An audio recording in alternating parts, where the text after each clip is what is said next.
Good morning, everyone. Go ahead and grab your notebook if you don't already have it and answer this jumpstart in the classwork section. The question is, who is one person you look up to and what makes them influential to your life? Go ahead and pause the video and come back when you are finished.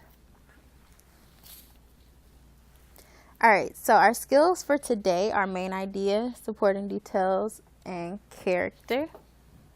And we're going to refresh on these things by looking at a piece of work from James Baldwin. James Baldwin is an American novelist. He is African American. And he was one of the key players in the Black Renaissance as a writer. He left the United States, so he's a novelist. Typically he writes novels or books. And growing up, he faced a lot of backlash for being a Black writer. So with that, he left the United States at the age of 24 and he went to Paris, France, so that he wouldn't have to deal with what he felt was unjust racism, essentially. While in Paris, he was a member of the Congress of Racial Equality Corps and the Student Nonviolent Coordinating Committee, SNCC. These were two big organizations, kind of like the Black Lives Matter organizations that are around now. And they played key roles in fighting for equal rights for African Americans during his time. Baldwin was a close friend to, as you can see, the singer, pianist, and civil rights activist Nina Simone. With Langston Hughes, we've read some of Langston Hughes' poems in here, and Lorraine Hansberry. We should know Lorraine Hansberry from A Raisin in the Sun. And so it's known that Baldwin helped awaken Nina Simone, to the civil rights movement. Nina Simone is a singer, and a lot of her songs were geared toward bringing awareness to police brutality and just racism in general. So that's just a little bit of background on James Baldwin. Like I said, he's a novelist. However, he did write short stories. And someone told Mr. Mendoza, and I think Miss Ingram told Mendoza, and he was telling me that James Baldwin writes short stories. And we were both like, what? I didn't know he wrote short stories. But he does. And we found a few, and you're going to read one of them today. But before we get into that, one of the quotes that I've read from James Baldwin, I seen it a while ago and it really stuck with me. He said, "I knew I was Black, of course, but I also knew I was smart. I didn't know how I would use my mind, or even if I could, but that was the only thing I had to use."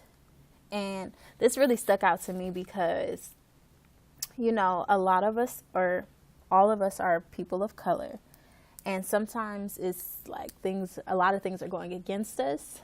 But if we use what we have, we can fight back and we can get to the places that we want to be, right? And I see that in James Baldwin, because he took, even though he was Black and even though there were a lot of people against him, he definitely found a way to make it work for him.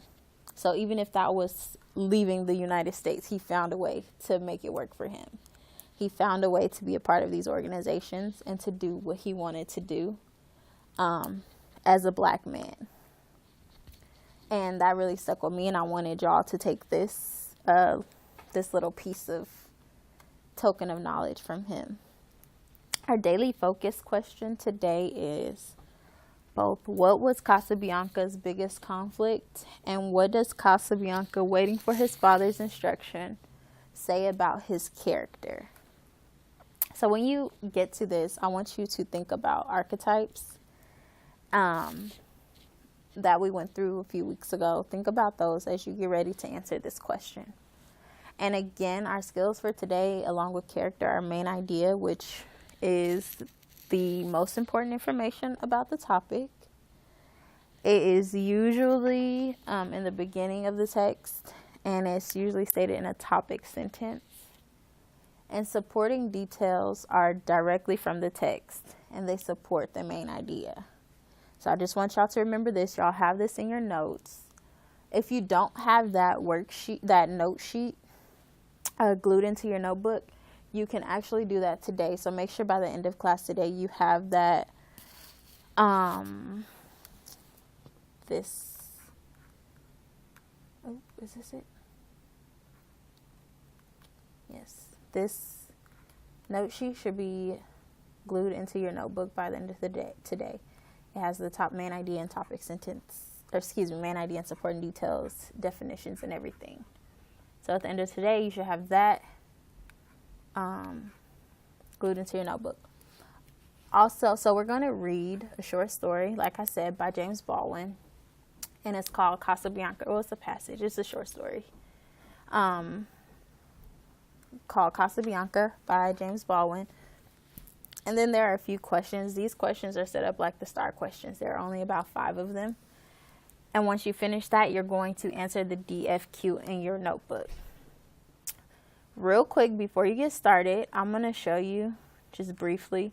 This was my my copy. And notice all the yellow words that are highlighted. These are all words that I looked up as I was reading. So you should have quite a few words that are you look up in the dictionary and you write down the definition to. Please make sure that you are writing down the definition. So go ahead and you can grab the story. If you have any questions, myself or Mr. Mendoza will get to you. You are reading and fully annotating, and then you're going to complete the questions that follow and answer the DFQ in your notebook. All right, go ahead and get started.